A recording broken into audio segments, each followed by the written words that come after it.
High friend welcome to my YouTube channel आमी सन्तु और आपनारा देखछेन आमार कुकिंग चैनल रकमारी रान्नार रेसिपि। आज के आपनादेर संगे शेयर करब पेঁপে आलू दिए एकटी मजादार रेसिपि। तो चलुन भिडियोटी सम्पूर्ण देखते थाकुन, आशा करी भालो लागबे। आमी एखाने आलू और पेঁপে डुमो डुमो करे केटे निয়েছি और साथे मिक्सिते करे निয়েছি मशला। मशलार मध्य निয়েছি 4-5टा काँचा लंका और सामान्य परिमाण एकटू आदा और 2-3টে रसुन कोয়া और एखाने निচ্ছি 1 চামচ लंका गुड़ो और एखाने निচ্ছি हाफ চামচ धनिया गुड़ो और हाफ চামচ জিরা নিয়েছিলাম যেটা কিনা মিক্সিতে পেস্ট করে নিয়েছি। তো আমি এখন এগুলো সব ভালো করে মিশিয়ে নিচ্ছি আর সাথে যেটা ছিল সেটা হচ্ছে ডালের বড়া। तो ओभेने अलरेडी कड़ाई बसिए दिएछि और कड़ाईटाও गरम हो गेছে। तो आमी एर मध्य दिए दिচ্ছি 2 চামচ परिमाण সরষের तेल। गरम होते थाकुक। तो तार साथेই आमी एखाने मशलाटार मध्य एकेबारे दिए दिচ্ছি हलुद गुड़ो 1 চামচ परिमाण। तो এখন এর মধ্যে আমি সামান্য জল অ্যাড করে দিব যেটা কিনা পেস্টটা এখন অনেকটা ঘন হয়ে গেছে, পাতলা হয়ে যাবে। তো তাই আমি সামান্য পরিমাণ এর মধ্যে জল দিয়ে দিলাম। আর এইদিকে কড়াইয়ের তেল অলরেডি গরম হয়ে গেছে। তো আমি এখন ফোড়নের জন্য নিয়েছি একটা তেজপাতা, হাফ চামচ পাঁচফোড়ন আর 2টো শুকনো লঙ্কা। তো আমি এগুলো দিয়ে দিচ্ছি তেলে। হালকা ভাজা ভাজা হতেই এর মধ্যে আমি তো এখন তেলের মধ্যে দিয়ে দিচ্ছি সেদ্ধ করে রাখা পেঁপে আর আলুর টুকরোগুলো। তো এখন এগুলোকে ভালো করে তেলের ফোড়নের সঙ্গে মিশিয়ে নিচ্ছি, নয়তো নিচে লেগে যেতে পারে আর লেগে গেলে তো ভালো লাগবে না। তো যাই হোক, তো এর মধ্যে দিয়ে দিচ্ছি আমি সামান্য পরিমাণ হলুদ গুঁড়ো আর সামান্য পরিমাণ দিয়ে দিব নুন। কারণ হচ্ছে মানে তরকারি কষানোর আগে ভাজার সময় সামান্য পরিমাণ হলুদ আর নুন দিলে টেস্টটাও বাড়ে আর তরকারির কালারটাও সুন্দর লাগে।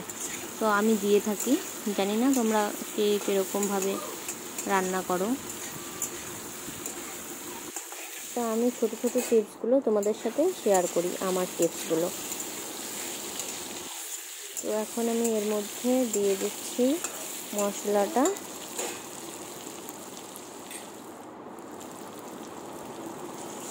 তো মশলাটা দিয়ে আমি ভালো করে কষিয়ে নিব 5 মিনিট পর্যন্ত, যতক্ষণ না পর্যন্ত তেল ছেড়ে আসছে সবজি থেকে। তখনই বুঝতে হবে যে সবজিটা ভালোভাবে কষানো হয়ে গেছে। তো আমি এখানে পরিমাণ মতো নুন দিয়ে দিলাম স্বাদ অনুযায়ী। যে কোনো সবজি যদি কষানোটা খুব ভালোভাবে হয় তাহলে সবজির টেস্টটা বেড়ে যায়, আর কষানো যদি ঠিকঠাক না হয় তো সবজিটা টেস্টও হয় না খেতে। যাই হোক, সবজিটা দেখো কষানো হয়ে গেছে আর তেলও ছেড়ে আসছে। তো আমি এর মধ্যে দিয়ে দিব পরিমাণ মতো জল ঝোলের জন্য। তো যদিও রেসিপিটা আমি ঝোল করব না, মাখা মাখা করব।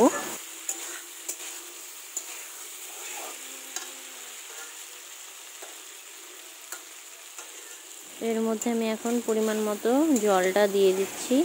তো এখানে আমি 250 ml জল নিয়েছি, তো জলটা দিয়ে দিলাম।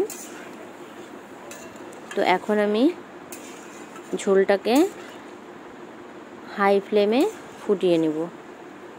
তো এর মধ্যে দিয়ে দিচ্ছি ভেজে রাখা ডালের বড়াগুলো দিয়ে আমি এখন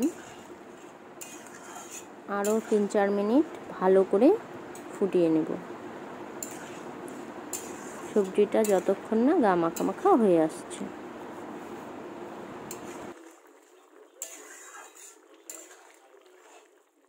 তরকারি একদম রেডি। একটু গরম মশলা দিলেই তরকারিটা নামিয়ে ফেলবো।